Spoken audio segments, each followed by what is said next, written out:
Toss അക്കാഡമിയിലേക്ക് ഏവർക്കും സ്വാഗതം. HSA revision module wise റിവിഷന്റെ ഭാഗമായിട്ട് നടത്തുന്ന കെമിസ്ട്രി റിവിഷൻ ഏരിയാസിൽ നിന്നും മോസ്റ്റ് എക്സ്പെക്ടിങ് ടോപ്പിക്സ് എന്ന ഒരു സെക്ഷനാണ് നമ്മൾ ഇന്ന് ഇൻക്ലൂഡ് ചെയ്തിരിക്കുന്നത്. നമുക്ക് പ്രീവിയസ് ആയിട്ട് വന്ന ക്വസ്റ്റ്യൻസിന്റെ ഭാഗത്തിൽ നിന്ന് കുറച്ചേറെ ചോദ്യങ്ങളാണ് നമ്മൾ ഇന്ന് ഡിസ്കസ് ചെയ്യുന്നത്. അപ്പൊ ഇതില് എത്തനോളും നോർമൽ ഹെപ്റ്റൈനും ചേർന്ന ലായനി എന്തിന്റെ ഉദാഹരണമാണ് എന്ന് ചോദിച്ചിട്ടുണ്ട്. അപ്പൊ നിങ്ങൾ ആ ഓപ്ഷൻ ഒക്കെ ഒന്ന് നോക്കുക. ഐഡിയൽ സൊല്യൂഷൻ എന്ന് തന്നെയാണ്, അല്ലാതെ ഐഡിയൽ ലായനി എന്നോ അല്ലെങ്കിൽ ഐഡിയലിന്റെ തന്നെ മലയാളം വാക്കൊന്നും അല്ല. ആ ഇംഗ്ലീഷ് പദം വെച്ചിട്ട് തന്നെ മംഗ്ലീഷ് രൂപത്തിലാണ് നമ്മളുടെ ഓപ്ഷൻസ് വന്നിരിക്കുന്നത്. എഥനോളും നോർമൽ ഹെപ്റ്റൈനും ചേർന്ന ലായനി എന്തിന്റെ ഉദാഹരണമാണെന്ന് ചോദിച്ചിട്ടുണ്ട്. അപ്പോൾ നിങ്ങൾ ആ ലായനി എന്ന ഭാഗം പഠിക്കുന്ന സമയത്ത് വളരെ ഇമ്പോർട്ടൻ്റ് ആയിട്ട് പഠിക്കേണ്ട ഒരു ഏരിയാസ് ആണ് എക്സാമ്പിൾസ് ഓഫ് ഐഡിയൽ സൊല്യൂഷൻസും നോൺ ഐഡിയൽ സൊല്യൂഷനും. ഈ എത്തനോളും ഹെപ്റ്റൈനും എന്ന് പറയുന്നത് നോൺ ഐഡിയൽ സൊല്യൂഷന് ഉദാഹരണമാണ്. വിത്ത് positive deviation, non ideal solution with positive deviation. അതുപോലെ തന്നെ ബാക്കിയുള്ള ഉദാഹരണങ്ങളും കൂടെ പോസിറ്റീവ് ഡീവിയേഷന്റെ വരുന്നത് ഏതൊക്കെയാണെന്ന് ചോദിച്ചാൽ acetone benzene,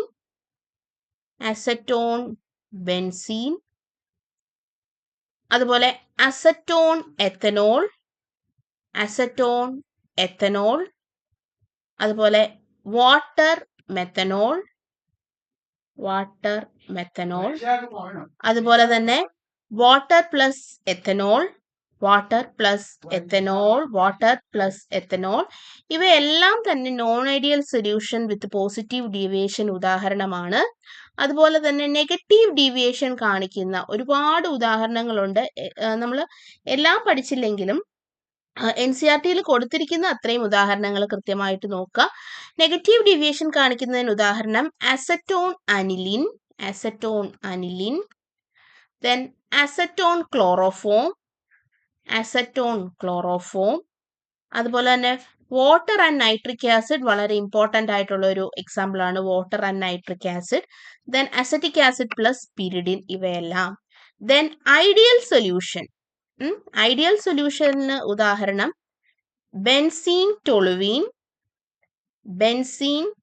toluene, normal hexyne and normal heptyne, then chlorobenzene and bromobenzene, ഇവയെല്ലാം തന്നെ ഇത്തരത്തിലുള്ള ലായനികൾക്ക് ഉദാഹരണമാണ്. അപ്പോൾ ലായനി എന്ന ചാപ്റ്ററിൽ പ്രീവിയസ് ക്വസ്റ്റ്യൻസിന്റെ ബേസ് ചെയ്തിട്ട് നമുക്ക് ഒട്ടും വിട്ടുകളയാൻ പറ്റാത്തൊരു ഏരിയ ആണ് examples of ideal solution, non ideal solution showing positive deviation and negative deviation. അടുത്തത് നിക്കൽ ടെട്രാ കാർബണിൽ. അപ്പൊ ഇത് ഓർക്കുക, ഇതിലെ അൺപെയർഡ് ഇലക്ട്രോണുകളുടെ എണ്ണമാണ് ചോദിച്ചിരിക്കുന്നത്. ഓർക്കുക, ഇവിടെ നിക്കലിന്റെ ഓക്സിഡേഷൻ സ്റ്റേറ്റ് എന്ന് പറയുന്നത്, നിക്കലിനെ X എന്ന് എടുത്താൽ 4 ഇൻറ്റു ന്യൂട്രൽ ലിഗാൻഡ് ആണ് കാർബോണില്. സോ നിക്കല് എവിടെയാണ്? 0 ഓക്സിഡേഷൻ സ്റ്റേറ്റിലാണ്. അപ്പൊ iron cobalt nickel, nickel copper zinc D8S2 ആണ്. അപ്പൊ ഇവിടെ 1 2 3 4 5 1 2 3 4 5 ഇത് എസും ഡി ആണ്. 1 2 3 4 5 6 7 8. ഈ CO വളരെ സ്ട്രോങ് ആയിട്ടുള്ള പ്രബലനായിട്ടുള്ള ഒരു ലിഗാൻഡ് ആയതുകൊണ്ട് തന്നെ ഇവിടെ പെയറിങ് നടക്കും. ഇവിടെ S 2 ഉണ്ട്. സോ ശരിക്കും പറഞ്ഞാൽ അൺപെയർഡ് ഇലക്ട്രോൺസ് തന്നെ ഒന്നും തന്നെ ഇല്ല. അതുകൊണ്ട് ഉത്തരം 0 ആണ്. നിക്കൽ ടെട്രാ കാർബോണില് വളരെ ഇമ്പോർട്ടൻ്റ് ആണ്. കാരണം പെട്ടെന്ന് നമ്മൾ 0 ഓക്സിഡേഷൻ സ്റ്റേറ്റ് ആണെന്നൊന്നും ചിന്തിക്കാൻ നിൽക്കില്ല. നമ്മളതൊരു +4 സ്റ്റേറ്റ് ആണെന്നൊക്കെ വിചാരിച്ചു പോകാൻ സാധ്യത ഉള്ളതാണ്. നിക്കൽ ടെട്രാ കാർബോണിലിന്റെ ഓക്സിഡേഷൻ സ്റ്റേറ്റ് പഠിക്കാനായിട്ട് മറക്കരുത്. അൺപെയർഡ് ഇലക്ട്രോൺസ് എത്രയുണ്ട്? ഒന്നുമില്ല എന്നുള്ള കാര്യം ഓർക്കണം. അതിന്റെ ഷേപ്പ് ടെട്രാഹൈഡ്രൽ ആണെന്ന് ഓർക്കണം. ഹൈബ്രിഡൈസേഷൻ sp3 ആണെന്ന് ഓർക്കണം. ഇത്തരത്തിലുള്ള കാര്യങ്ങളെല്ലാം പഠിക്കുക. അതുപോലെ തന്നെ മറ്റ് ഇതുപോലെയുള്ള കോർഡിനേഷൻ സങ്കുലിതങ്ങൾ നിങ്ങൾക്ക് തന്നിട്ട് അൺപെയർഡ് ഇലക്ട്രോൺസ് അല്ലെങ്കിൽ പെയർഡ് ഇലക്ട്രോൺസ് കാണാനായിട്ടൊക്കെ ചോദ്യം ചോദിക്കാം. അപ്പൊ എപ്പോഴും നമ്മൾ ഓർക്കുക, ചോദ്യത്തിൽ ഇനി പെയർഡ് ഇലക്ട്രോൺ ആണെങ്കിലോ 1, 2, 3, 4, 5 പെയർഡ് ഇലക്ട്രോൺസ് വന്നു. അപ്പോൾ ചോദ്യവും വളരെ കൃത്യമായിട്ട് നോക്കേണ്ടതായിട്ട് ആവശ്യമുണ്ട്. ഇത് കോർഡിനേഷൻ കോംപ്ലക്സിൽ നിന്ന് വന്ന ഒരു ചോദ്യമാണ്. ഏറ്റവും സിമ്പിളസ്റ്റ് ആയിട്ടുള്ള ഒരു ചോദ്യമാണ് വന്നിരിക്കുന്നത്. ആ പരീക്ഷയിൽ CFSE ഒന്നും ചോദിച്ചു കണ്ടിട്ടില്ല. പക്ഷെ ഇപ്പോൾ PSCയുടെ ട്രെൻഡും കാര്യങ്ങളൊക്കെ മാറിയിരിക്കുന്നത് കൊണ്ട് നിങ്ങൾ CFSEയും ഐസോമറിസത്തിനും ഒക്കെ ഇമ്പോർട്ടൻസ് കൊടുക്കുക. ഓക്കെ, അടുത്തത് നമ്മൾ ഓൾറെഡി ഡിസ്കസ് ചെയ്ത ഒരു സെക്ഷനാണ് ലേ ഷാറ്റ്ലേസ് പ്രിൻസിപ്പിൾ. അതിൽ നിന്നൊരു ചോദ്യം ഒരു ആപ്ലിക്കേഷൻ തരത്തിലാണ് വന്നിരിക്കുന്നത്. അപ്പൊ അതിനു മുന്നേ ഒരു കാര്യം പറഞ്ഞോട്ടെ. ഫോർവേഡ് റിയാക്ഷന്റെ മലയാളം പുരോപ്രവർത്തനം. പുരോഗമിക്കുന്നത്, ഫോർവേഡ് ചെയ്യുന്നത് പുരോപ്രവർത്തനം. ബാക്ക്വേർഡ് റിയാക്ഷന്റെ മലയാളം പാശ്ചാത്പ്രവർത്തനം. ഈ കാര്യം ഒന്ന് ഓർത്തിരിക്കുക.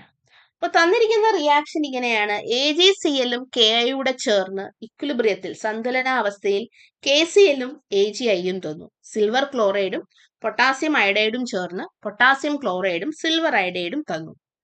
അപ്പൊ ഈ ഒരു സന്തുലനാവസ്ഥ പ്രാപിച്ച ഈ ഒരു രാസപ്രവർത്തനത്തിലേക്ക് പൊട്ടാസ്യം അയഡൈഡ് വീണ്ടും ചേർക്കുന്നു. നമ്മൾ ഓൾറെഡി ഡിസ്കസ് ചെയ്തു. എവിടെയാണോ നമ്മൾ മാറ്റം വരുത്തുന്നത്, നമ്മൾ കോൺസെൻട്രേഷൻ കൂട്ടാൻ നോക്കുമ്പോൾ സിസ്റ്റം കോൺസെൻട്രേഷൻ കുറയ്ക്കാൻ നോക്കും. നമ്മൾ പ്രഷർ കൂട്ടാൻ നോക്കുമ്പോൾ അവൻ പ്രഷർ കുറയ്ക്കാൻ നോക്കും. നമ്മൾ ടെമ്പറേച്ചർ കൂട്ടാൻ നോക്കുമ്പോൾ അയാൾ ടെമ്പറേച്ചർ കുറയ്ക്കാൻ നോക്കും. ഇതാണ് പ്രധാനമായിട്ടും വരുന്ന ബേസിക് ആയിട്ടുള്ള ലേ ഷാറ്റ്ലേസ് പ്രിൻസിപ്പിൾ. അപ്പൊ ഇവിടെ രാസപ്രവർത്തനത്തിലേക്ക് പൊട്ടാസ്യം അയഡൈഡ് വീണ്ടും ആഡ് ചെയ്യുമ്പോൾ സിസ്റ്റം എന്ത് ചെയ്യും? പൊട്ടാസ്യം അയഡൈഡ് കുറയ്ക്കാൻ നോക്കും. ശരിക്കും പൊട്ടാസ്യം അയഡൈഡ് എവിടെയാണ് ഫോം ചെയ്യുന്നത്? ബാക്ക്വേർഡ് റിയാക്ഷനിലാണ് പൊട്ടാസ്യം അയഡൈഡ് ഫോം ചെയ്യുന്നത്. ഫോർവേഡ്, അതായത് പുരോപ്രവർത്തനത്തിൽ പൊട്ടാസ്യം ക്ലോറൈഡ് ആണ് ഫോം ചെയ്യുന്നത്. സോ നമ്മൾ പൊട്ടാസ്യം അയഡൈഡ് ആഡ് ചെയ്യുമ്പോൾ അവൻ പൊട്ടാസ്യം അയഡൈഡിനെ കുറയ്ക്കാൻ നോക്കാൻ പൊട്ടാസ്യം അയഡൈഡ് ഇല്ലാത്ത ഭാഗത്തേക്ക് റിയാക്ഷനേക്ക് കൊണ്ടുപോകും. പൊട്ടാസ്യം എവിടെയാണോ ഇല്ലാത്തത് ആ ഏരിയയിലേക്ക് പോകും. അതായത് KClയും AgIയുടെയും കൂടെ KI ഇല്ല. സോ KI കൂട്ടാൻ നമ്മൾ ശ്രമിക്കുമ്പം സിസ്റ്റം KI കുറയ്ക്കാനായിട്ട് KI ഇല്ലാത്ത പുരോപ്രവർത്തനത്തിലേക്ക് നീങ്ങുന്നു. അപ്പൊ ഫസ്റ്റ് ഓപ്ഷൻ പുരോപ്രവർത്തനം പ്രോത്സാഹിപ്പിക്കുന്നു. ലേ ഷാറ്റ്ലേസ് പ്രിൻസിപ്പിള് വളരെ ഇമ്പോർട്ടന്റ് ആണ്. ഇമ്പോർട്ടൻസ് അതുപോലെ തന്നെ കൊടുത്ത് പഠിക്കാനായിട്ട് ശ്രമിക്കുക. വളരെ ഇമ്പോർട്ടന്റ് ആണ്. ഇതുപോലത്തെയുള്ള ആപ്ലിക്കേഷൻ ചോദ്യമായിരിക്കും വരുന്നത്. ഫോർവേഡ് റിയാക്ഷന്റെ മലയാള പദം പുരോപ്രവർത്തനവും ബാക്ക്വേർഡ് റിയാക്ഷന്റെ പാശ്ചാത്പ്രവർത്തനവും എന്നുള്ളതും ഓർക്കുക. അടുത്തത് organic reactions. CH3 CH2Br plus OH minus giving CH3 CH2OH plus Br minus. ഇത് ഏത് പ്രവർത്തനത്തിന്റെ ഉദാഹരണമാണെന്നാണ്. അപ്പൊ നമ്മള് സെയ്റ്റ്സഫ് റൂളും ആന്റി മാർക്കോനിക്കോവും ഒക്കെ പഠിച്ചതാണ് അല്ലെ. അപ്പൊ അന്ന് ഞാനൊരു കാര്യം പറഞ്ഞിരുന്നു. ആൽക്കഹോളിക് പൊട്ടാഷ് ആണ് വരുന്നതെങ്കിൽ എലിമിനേഷൻ നടക്കും. നേരെ മറിച്ച് നോർമൽ ഹൈഡ്രോക്സൈഡ് ആണ് വരുന്നെങ്കിൽ സബ്സ്റ്റിറ്റ്യൂഷൻ ആയിരിക്കും നടക്കുന്നത്. നോക്കിക്കേ, ഇവിടുത്തെ Br മൈനസ് OH മൈനസ് ആയിട്ട് മാറി. അതായത് ഈ OH മൈനസ് ഇങ്ങോട്ടേക്ക് കയറി Brനെ സബ്സ്റ്റിറ്റ്യൂട്ട് ചെയ്തു. സോ ഉറപ്പായിട്ടും ഇതൊരു സബ്സ്റ്റിറ്റ്യൂഷൻ റിയാക്ഷൻ ആണ്. എന്താണ് സബ്സ്റ്റിറ്റ്യൂട്ട് ചെയ്തത്? Br മൈനസ് മാറ്റി ആര് കയറി വന്നു? OH മൈനസ് കയറി വന്നു. സോ മൈനസ് ആണ്. മൈനസ് ഉള്ള ആൾക്കാരെ വിളിക്കുന്ന പേരാണ് ന്യൂക്ലിയോഫൈൽ. പോസിറ്റീവ് ആണെങ്കിൽ ഇലക്ട്രോഫൈൽ. സോ ഇവിടെ ന്യൂക്ലിയോഫിലിക് സബ്സ്റ്റിറ്റ്യൂഷൻ ആണ് നടക്കുന്നത്. അപ്പൊ ഇതുപോലെ ഒരു റിയാക്ഷൻ തന്നിട്ട് അതെന്ത് തരം രാസപ്രവർത്തനമാണ് എന്ന് ചോദിക്കാൻ ഒരുപാട് സാധ്യതയുണ്ട്. അത് ഇപ്പോഴും ആ ട്രെൻഡ് ഉള്ളതാണ് PSC എക്സാമിന്. സോ ന്യൂക്ലിയോഫിലിക് സബ്സ്റ്റിറ്റ്യൂഷൻ ആണോ അതോ നമ്മളുടെ ഇലക്ട്രോഫിലിക് സബ്സ്റ്റിറ്റ്യൂഷൻ ആണോ ഒക്കെ എന്നറിയാം. അപ്പൊ ഇവിടെ Br ബ്രോമൈഡ് മാറി ഹൈഡ്രോക്സൈഡ് ആയി. So Br minus replaced OH ആണ്. അതുകൊണ്ടാണ്. അടുത്തത് നിങ്ങൾക്ക് സ്ഥിരം ചോദിക്കാൻ സാധ്യതയുള്ളത് കാപ്രോലാക്റ്റും. PSCയുടെ ഒരു ഇഷ്ടപ്പെട്ട ഒരു ആളാണ് കാപ്രോലാക്റ്റ്. അപ്പോൾ കാപ്രോലാക്റ്റ് മാത്രമായിരിക്കും ഇത് നിങ്ങൾ പഠിക്കേണ്ടത്. നൈലോൺ 6ന്റെ പ്രിപ്പറേഷന് വേണ്ടി ഉപയോഗിക്കുന്നതാണ് കാപ്രോലാക്റ്റം. അപ്പൊ നമ്മൾ നൈലോൺ 6 ഒക്കെ ഒന്ന് പഠിച്ചു പോവുക. അതുപോലെ തന്നെ ഫ്ലെക്സി ഗ്ലാസ് എന്താണെന്ന് പഠിച്ചു പോവുക. സൂപ്പർ ഗ്ലൂവിന്റെ കണ്ടന്റ് എന്താണെന്ന്. സൂപ്പർ ഗ്ലൂ ഒരു തവണ ചോദിച്ചിട്ടുള്ളതാണ് കെമിസ്ട്രി പരീക്ഷയ്ക്ക്. അപ്പൊ അത്തരത്തിലുള്ള മോണോമേഴ്സ്, പോളിമറുകളുടെ മോണോമറുകളെ എല്ലാത്തിനും കുറിച്ച് നല്ലൊരു ഐഡിയ ഉണ്ടാക്കി പോകണം. അപ്പൊ ഇവിടെ കാപ്രോലാക്ടം എന്തിന്റെ നിർമ്മാണത്തിന് ഉപയോഗിക്കുന്നതെന്നായിരുന്നു ചോദ്യം. കാപ്രോലാക്ടം വേറൊന്നിന്റെ അല്ല, നൈലോൺ 6ന്റെ ഒരു കോമ്പൗണ്ട് ആയിട്ട്, മീൻസ് നൈലോൺ 6 ഉണ്ടാക്കാനായിട്ടാണ് ചോദിക്കുന്നത്. സോ ഇവിടെ നോക്കിക്കേ, 7 വരുന്ന സൈക്ലോഹെപ്റ്റൈൻ വരച്ചിട്ട് അതിൽ ഒരു കാർബൺ മാറ്റി NHഉം ഇവിടെ ഒരു CO, ഒരു അമൈഡാണ്, CONH വരുത്തിയാൽ നമുക്ക് കാപ്രോലാക്ടം കിട്ടും. അത് നൈട്രജന്റെ ഗ്യാസിന്റെ പ്രസൻസിൽ നമുക്ക് പോളിമറൈസേഷൻ വിധേയമായാൽ നൈലോൺ 6 കിട്ടും. ഇതാണ് കാപ്രോലാക്ടം എന്ന് പറയുന്നത്. നൈലോൺ 6ന്റെ പ്രോസസ്സിന് വേണ്ടി യൂസ് ചെയ്യും.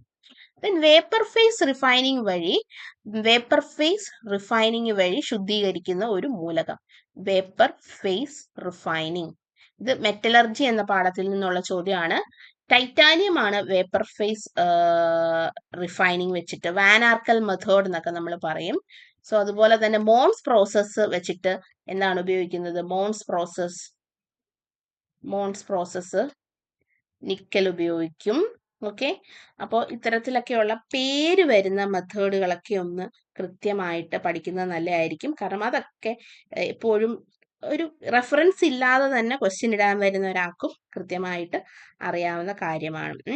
അതുപോലെ വാൻ ആർക്കൽ മെത്തേഡ് ടൈറ്റാനിയവും സിർക്കോണിയവും, ടൈറ്റാനിയം മാത്രമല്ല സിർക്കോണിയത്തിന്റെയും റിഫൈനിങ്ങിന് വേണ്ടി ഉപയോഗിക്കുന്നതാണ്. അപ്പൊ വാൻ ആർക്കൽ മെത്തേഡിന്റെ വേറൊരു പേരാണ് അയഡൈഡ് പ്രക്രിയ.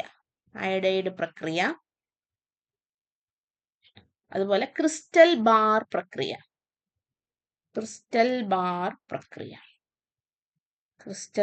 പ്രക്രിയ ടൈറ്റാനിയവും സിർക്കോണിയത്തിന്റെ ഒക്കെ പ്രോസസ് ആണ്. വാൻ ആർക്കൽ ഡീബോർ മെത്തേഡ് എന്നും ഇതിന് പറയാം. അപ്പോൾ ആൻസർ ടൈറ്റാനിയം ആണ്. അടുത്തത് PCl5 ആകുന്ന രാസമാറ്റത്തിൽ P ഹൈബ്രിഡ് സ്റ്റേറ്റ് എങ്ങനെ മാറുന്നു? ഇത് VSEPR തിയറിയുടെ ഒരു ആപ്ലിക്കേഷൻ ആണ്. VSEPR തിയറിയിൽ നമ്മൾ മോളിക്യൂളിന്റെ ഷേപ്പ് കണ്ടുപിടിച്ചുകൊണ്ട് അതിന്റെ ഹൈബ്രിഡൈസേഷൻ അറിയാനായിട്ട് പറ്റും. ഇവിടെ ചോദിച്ചിരിക്കുന്നത് PCl3 PCl5 ആയിട്ട് മാറുന്നു. PCl3 എന്ന് പറയുമ്പോൾ നൈട്രജൻ ഫാമിലിയാണ് phosphorus. So half into central metal ആയ ഫോസ്ഫറസിലെ വാലൻസ് ഇലക്ട്രോൺ 5ഉം ചുറ്റുമുള്ള സിംഗിൾ ബോണ്ടഡ് ആയിട്ടുള്ള 3 കൂടെ ചേർന്ന് 4 വരുന്നു. സോ ഇവിടെ 3 ബോണ്ട് പെയറും 1 ലോൺ പെയറുമായി അല്ലേ. അപ്പൊ 3 ആണ്. ഓക്കെ, അപ്പൊ എന്താണത്? പിരമിഡൽ ഷേപ്പ് ആണ്. ഹൈബ്രിഡൈസേഷൻ sp3 ആണ്. PCl5 again half into 5 plus 5 ആണ്. ഇവിടെ ചുറ്റും 5 ലിഗാൻഡ് ഉണ്ട്. സോ 5 വന്നു. 5 ബോണ്ട് പെയറും 5 ലോൺ പെയറും. സോ 5 വരണം. sp3d 3 1 4 5. sp3d ഷേപ്പ് ഏതാണെന്നറിയാമോ? ഏതാണ്? Trigonal bipyramidal sp3d trigonal bipyramidal. അപ്പോൾ sp3യിൽ നിന്ന് sp3d ആയിട്ട് മാറി. sp3യിൽ നിന്നും sp3d ആയിട്ട് മാറിയിരിക്കുന്നു. അടുത്തത് സ്ഥിരം PSC ചോദ്യങ്ങളിൽ നമ്മളിപ്പം നമ്മളുടെ പുത്തൻ പാറ്റേൺ ഒക്കെ ട്രെൻഡ് അനുസരിച്ച് പഠിച്ചു മാറുമ്പോൾ ചിലപ്പോൾ നമ്മളൊന്ന് വിട്ട് കളയാൻ പോകുന്ന ഒരു ഏരിയ ആണ് ഇത്തരത്തിലുള്ള വളരെ സിമ്പിൾ ബേസിക് ചോദ്യങ്ങൾ. അതും കൂടെ നിങ്ങൾ ഡിസ്കസ് ചെയ്ത് തന്നെ പോവുക, പഠിച്ചു തന്നെ പോവുക. പ്രോട്ടോൺ ന്യൂക്ലിയസ് കണ്ടുപിടിച്ചത് ഏണസ്റ്റ് റൂദർഫോർഡ്, ഇലക്ട്രോൺ കണ്ടുപിടിച്ചത് JJ തോംസൺ, ന്യൂട്രോൺ കണ്ടുപിടിച്ചത് ചാഡ്വിക്ക്, അതുപോലെ സൗരയൂഥ മാതൃക കണ്ടുപിടിച്ചത് Ernest Rutherford, plum pudding model JJ Thomson. ഇതൊക്കെ ചിലപ്പോൾ നമ്മൾ ഈ പറഞ്ഞ പോലെ ഇനി അങ്ങനെ ചോദിക്കില്ല എന്നൊക്കെ വിചാരിച്ച് നമ്മൾ വിട്ട് കളയുന്ന ഒരു ഏരിയ ആയിരിക്കും. നമുക്ക് ഇപ്പോഴത്തെ ട്രെൻഡ് അനുസരിച്ച് ചോദ്യം വരാൻ സാധ്യതയില്ല എന്നൊക്കെ നമ്മൾ വിചാരിക്കും. പക്ഷെ ഇത്തരത്തിലുള്ള ക്വസ്റ്റ്യൻസ് വരുന്നുണ്ട്. അപ്പോൾ ബാക്കിയുള്ള പുത്തൻ ട്രെൻഡ് പഠിക്കുമ്പോൾ ഇതും കൂടെ വിട്ടുപോകാതെ ഇരിക്കാനായിട്ട് നമ്മൾ നോക്കണം. സോ ഇത്തരത്തിലൊക്കെയുള്ള കാര്യങ്ങൾ ഒന്ന് നിങ്ങൾ കൂടുതൽ ഇമ്പോർട്ടൻസ് കൊടുത്ത് തന്നെ പോകണം. അല്ലെങ്കിൽ നമ്മുടെ ഈ ഒരു പരീക്ഷയുടെ സമയത്ത് പരീക്ഷ എഴുതി കഴിയുമ്പോൾ അത് പഠിച്ചിട്ട് പോയിരുന്നെങ്കിൽ എനിക്ക് കിട്ടുമായിരുന്നു എന്നൊക്കെ നമുക്കൊരു ചിന്ത വരും. സോ അത്തരത്തിലുള്ള കാര്യങ്ങൾ ഒഴിവാക്കാനായിട്ട് ആ ഭാഗം കൂടുതൽ ഇമ്പോർട്ടൻസ് കൊടുക്കാനായിട്ട് ശ്രമിക്കുക. അടുത്തൊരു ചോദ്യമാണ്, PH3 NH3യും കമ്പയർ ചെയ്യുമ്പോൾ തിളനില PH3ക്ക് ലോവർ ആണ്. എന്തുകൊണ്ട്? കാരണം രണ്ടും ഒരേ ഫാമിലിയിലാണ്. ഇതൊക്കെ സ്റ്റേറ്റ്മെന്റ് ആയിട്ട് വരുന്നതാണ്. രണ്ടും ഒരേ ഫാമിലിയാണ്, NH3യും PH3യും. പക്ഷേ PH3ക്ക് ബോയിലിംഗ് പോയിന്റ് വളരെ കുറവാണ്. എന്തുകൊണ്ടാണ്? ഉത്തരം സിമ്പിൾ ആണ്. PH3യിൽ ഹൈഡ്രജൻ ബോണ്ടിങ് ഇല്ല. എന്നാൽ അമോണിയയിൽ ഹൈഡ്രജൻ ബോണ്ടിങ് ഉണ്ട്. ഹൈഡ്രജൻ ബോണ്ടിങ് PH3യിൽ ഇല്ല. അപ്പോൾ ഒരുവിധപ്പെട്ട വസ്തുക്കളുടെയൊക്കെ എന്തുകൊണ്ടാണ് തിളനില കൂടുതലായിട്ട് വരുന്നതിനുള്ള ഉത്തരമാണ് ഹൈഡ്രജൻ ബോണ്ടിങ്. സോ അത് ഒരു സ്റ്റേറ്റ്മെന്റ് തരത്തിലൊക്കെ വരാവുന്ന ചോദ്യമാണ്. അതുപോലെ തന്നെ സോഡിയം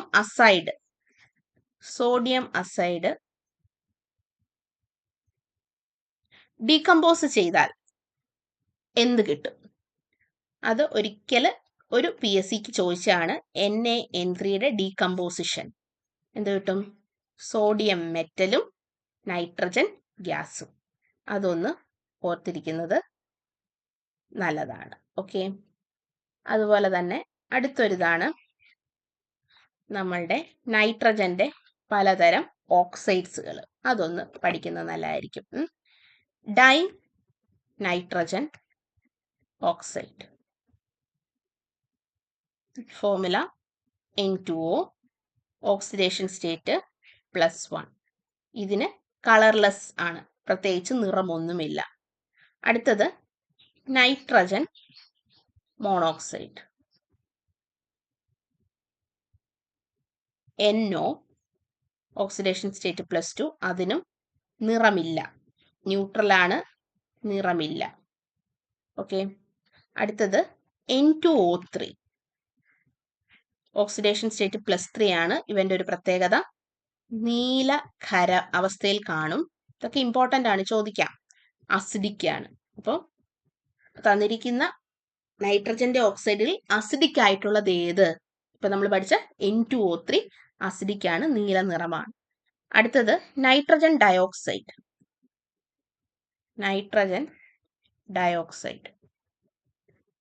NO2, ബ്രൗൺ ആണ്. ബ്രൗൺ വാതകമാണ്, ഖരാവസ്ഥയല്ല, അസിഡിക് ആണ്. അപ്പൊ ഇവിടെയും ചോദ്യം വരാം, തന്നിരിക്കുന്ന നൈട്രജൻ ഓക്സൈഡിൽ ഖരാവസ്ഥയിൽ കാണുന്ന അമ്ലതയുള്ള ഓക്സൈഡ് N2O3 ആണ്. കാരണം ഖരാവസ്ഥയിൽ, കാരണം ഈ നൈട്രജൻ ഡയോക്സൈഡ് അമ്ലതയുണ്ടെങ്കിലും വാതകമാണ്. അപ്പൊ അങ്ങനെയൊക്കെ ഒന്ന് പഠിക്കാനായിട്ട് ശ്രമിക്കുക. അടുത്തത് ഡൈനൈട്രജൻ ടെട്രോക്സൈഡ്,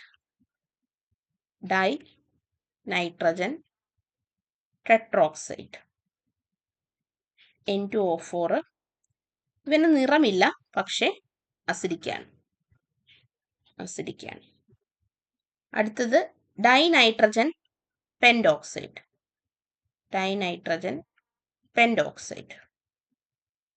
N2O5. നിറമില്ല, പക്ഷെ അസിഡിക്കാണ്. N2O5ന്റെ ഓക്സിഡേഷൻ സ്റ്റേറ്റും കൂടെ ഒന്ന് അറിഞ്ഞിരിക്കുക. +5 ആണ് N2O5, N2O4 +4, NO2 +4. അപ്പൊ ഇത്തരത്തിലൊക്കെയുള്ള ചോദ്യങ്ങൾ നമുക്ക് പ്രതീക്ഷിക്കാനായിട്ട് സാധിക്കും. അതുപോലെ തന്നെ അടുത്തൊരു ആണ് HNO3യുടെ ഷേപ്പ്, നൈട്രിക് ആസിഡിന്റെ.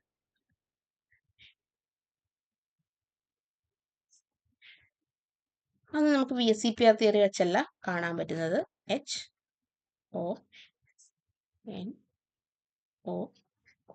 HNO3 എത്ര എന്താണ്? HON ഒറ്റ ബോണ്ടേ ഉള്ളൂ. അത് നമുക്ക് ഡയറക്റ്റ് ആയിട്ട് കിട്ടും. അതുപോലെയൊക്കെയുള്ള മേജർ പോയിന്റ്സ് ഓർക്കുക. അതുപോലെ തന്നെ ബ്രൗൺ റിംഗ് ടെസ്റ്റിൽ ഇത് ചോദിച്ചിട്ടുണ്ട് PSCക്ക്. ബ്രൗൺ റിംഗ് ടെസ്റ്റിൽ ആ ബ്രൗൺ റിംഗ് ആയിട്ട് കാണുന്ന എന്താണ് സംയുക്തത്തിന്റെ രാസസൂത്രം Fe2O5NO2+. ഓക്കെ, ഇത് വളരെ ഇമ്പോർട്ടൻ്റ് ആയിട്ടുള്ളൊരു ക്വസ്റ്റ്യൻ ആണ്. ഇത് പല PSCയുടെ പരീക്ഷയ്ക്കും ചോദിച്ചിട്ടുണ്ട്. ബ്രൗൺ റിംഗ് ടെസ്റ്റിൽ ഉണ്ടാവുന്ന കോമ്പൗണ്ടിന്റെ പേര്, ബ്രൗൺ റിംഗ് ടെസ്റ്റിലെ കോമ്പൗണ്ടിന്റെ പേര്, അതുപോലെ തന്നെ എന്താണ് അതിൻ്റെ കേന്ദ്ര മെറ്റൽ ഏതാണ്, അത്തരത്തിലൊക്കെ, അല്ലെങ്കിൽ അതിൻ്റെ ഓക്സിഡേഷൻ സ്റ്റേറ്റ് എന്താണ്, ഇതുപോലെയുള്ള ചോദ്യങ്ങൾ ഒത്തിരി ചോദിച്ചിട്ടുണ്ട്. അപ്പം ഈ ഒരു നൈട്രേറ്റിന്റെ പ്രസൻസ് കണ്ടുപിടിക്കാനായിട്ട് ഉപയോഗിക്കുന്ന ഒരു ടെസ്റ്റാണ് ബ്രൗൺ റിംഗ്. അപ്പോൾ അവിടെ സംഭവിച്ചത് ബ്രൗൺ റിംഗ് കോംപ്ലക്സ് ഫോം ചെയ്യും, Fe2O5NO2+. NO ഒരു +1 ചാർജ് ആണ്. സോ അയൺ ഇവിടെ +1 ഓക്സിഡേഷൻ സ്റ്റേറ്റിലാണ്. അപ്പോൾ ഇത്തരത്തിലൊക്കെയുള്ള ഒരു കോംപ്ലക്സ്, ഓവറോൾ ചാർജ് +2 ആണ്, പക്ഷെ നമ്മളുടെ ആ അയണിന്റെ ഓക്സിഡേഷൻ സ്റ്റേറ്റ് +1 ആണ്. അങ്ങനത്തെ ഒക്കെ ചോദ്യം നമുക്ക് പ്രതീക്ഷിക്കാനായിട്ട് സാധിക്കും. അപ്പോൾ അതൊന്നും നിങ്ങൾ വിട്ട് കളയരുത്. അതുപോലെ തന്നെ പിന്നെ ഒരു തവണ ചോദിച്ചതാണ് സ്മോക്ക് സ്ക്രീനിൽ ഉപയോഗിക്കുന്ന വാതകം. അത് നമ്മുടെ ഫോസ്ഫൈൻ ആണ്. ഫോസ്ഫൈൻ ഹോം സിഗ്നലുകൾ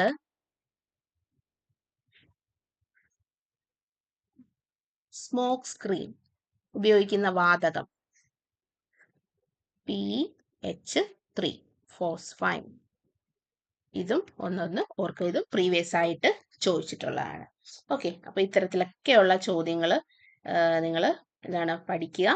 അപ്പോൾ ഈ 2 മൊഡ്യൂളും അത്യാവശ്യം നിങ്ങൾക്ക് ഒരു ഐഡിയ കിട്ടിയിട്ടുണ്ടെന്ന് പ്രതീക്ഷിക്കുന്നു. അപ്പോൾ എല്ലാവരും നല്ല രീതിയിൽ പ്രിപ്പയർ ചെയ്യുക. Okay, thank you.